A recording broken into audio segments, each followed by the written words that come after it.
Salut tout le monde! Aujourd'hui, je voulais vous parler d'un petit projet que j'ai découvert il y a 2 jours, je crois, pour Pâques. Je m'y prends toujours au dernier moment. C'est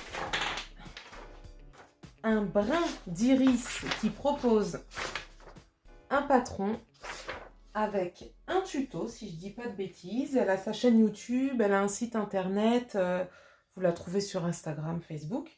C'est un petit panier pour Pâques.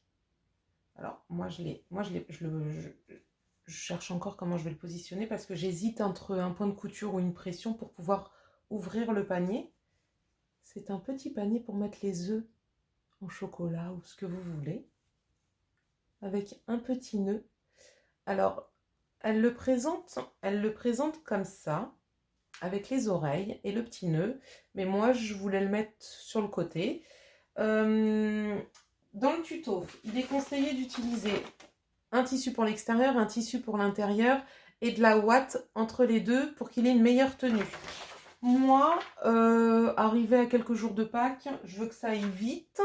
La tenue, je trouve que ça va si on utilise un petit coton un peu épais. Puis voilà, je me lance comme ça. Alors, une fois que vous avez découpé votre patron, ça vous fait 2 morceaux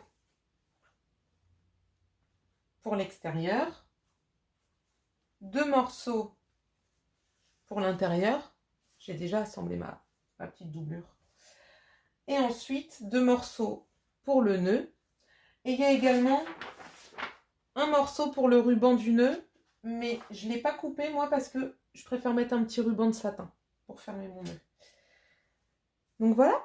Alors, c'est un projet, je trouve ça top avec les enfants. C'est vraiment chouette qu'ils puissent se faire leur petit panier. C'est vraiment pas compliqué. Moi, je le fais pas avec mes filles parce que c'est une surprise. Je veux qu'elles découvrent ça avec leur chocolat dedans pour Pâques. Donc, je vous montre. Première étape. Les 2 tissus l'un contre l'autre, endroit contre endroit. Et je vais venir coudre. Tac, je tourne et je remonte. Ici. C'est parti.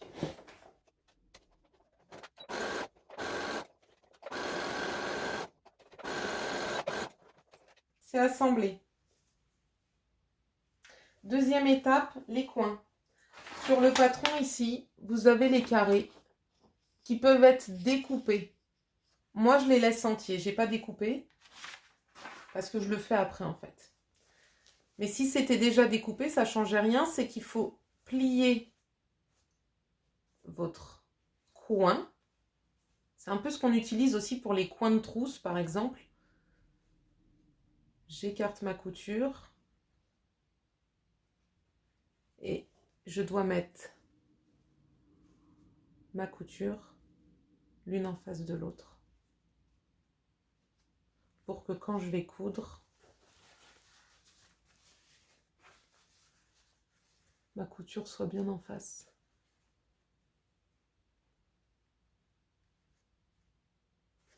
Donc ça, je le couds. Hop. À vue de nez. Alors, que je vous donne une mesure. 3 cm de la pointe. Hop. On a fait un coin, on fait l'autre. Je mets ma main à l'intérieur, je l'écarte et je fais joindre mes coutures.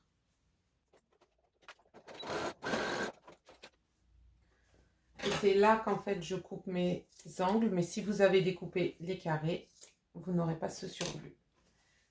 J'avais déjà assemblé ma doublure, mais on fait exactement la même chose, donc on l'a 2 fois. Je le mets sur l'endroit. Hop. Ça, je le laisse sur l'envers. Et je viens mettre mon endroit à l'intérieur de celui-ci. Comme ça, je reste bien endroit contre endroit pour venir assembler, hop, ça ensemble. Donc, je positionne ça. Et je vais venir faire ma couture tout le tour en laissant une ouverture ici pour pouvoir le retourner.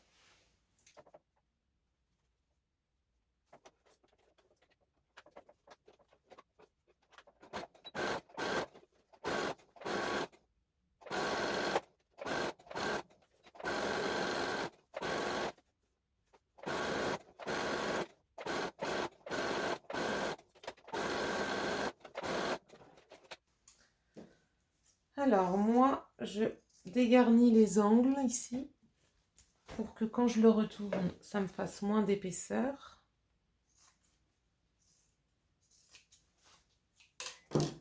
Mon ouverture est là. Donc là, j'ai pas fermé toute ma couture et je vais pouvoir venir retourner mes oreilles et le petit sac. Je laisse tout le temps une toute petite ouverture comme ça. Je galère bien.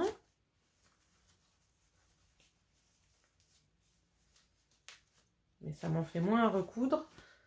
Parce que après on a le choix de surpiquer tout le tour pour en profiter pour le refermer. Mais moi, je referme à la main. Je préfère ne pas surpiquer et puis faire une petite couture à la main, invisible. Donc, moins j'ouvre, moins j'en ai à recoudre.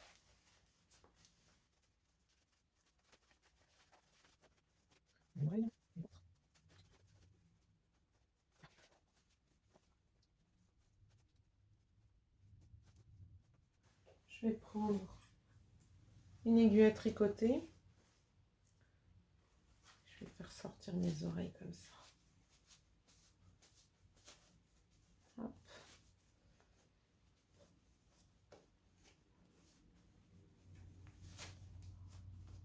Donc là, on va passer un petit coup de fer à repasser pour bien aplatir mes oreilles. Hop. Donc l'avantage en faisant ce système-là, c'est que vous pouvez choisir le sens que vous voulez en fait pour votre sac. Donc là, on a fini.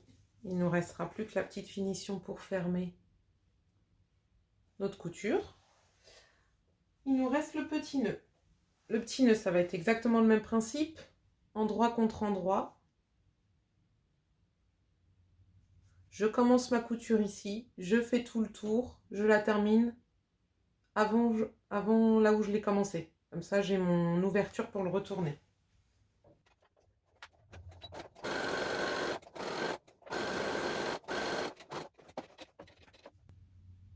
J'ai fini d'assembler, j'ai laissé mon ouverture et je retourne.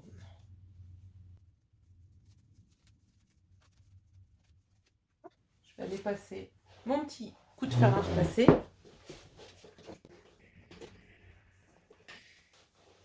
Hop, carrément plus joli, mon petit nœud. Alors, j'ai pris un petit ruban jaune.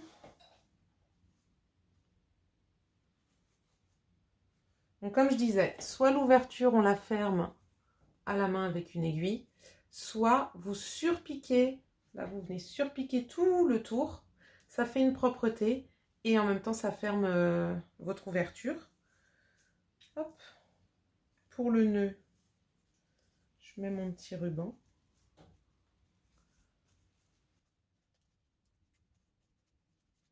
Je viens nouer, hop.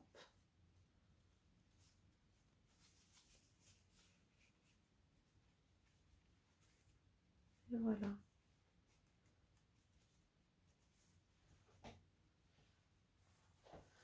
Donc ensuite, soit vous faites un petit point à la machine ou à la main, puis vous venez fixer votre nœud comme vous avez envie. Puis ça vous fait votre petit sac. Tout choupinou. Elle propose, j'oublie tout le temps, un brin d'iris. Elle propose plein de petits tutos. Il y a une poule aussi pour Pâques qui a l'air toute mignonne. Bon, j'avais pas envie de me lancer là-dedans. Mais pour les petits chocolats, pour les enfants, là, c'est trop mignon. Ou si vous voulez faire des cadeaux en fin d'année pour la maîtresse, ça fait un petit sac. Vous nouez, hop, puis vous mettez ce que vous voulez dedans. Voilà, je voulais vous partager ça. Je vous mettrai le lien pour télécharger son patron. Quand vous l'imprimez, il est en taille réelle, mais elle vous remet quand même les mesures dessus. C'est vraiment, vraiment bien fait. Je remercie un brin d'iris. Allez, salut!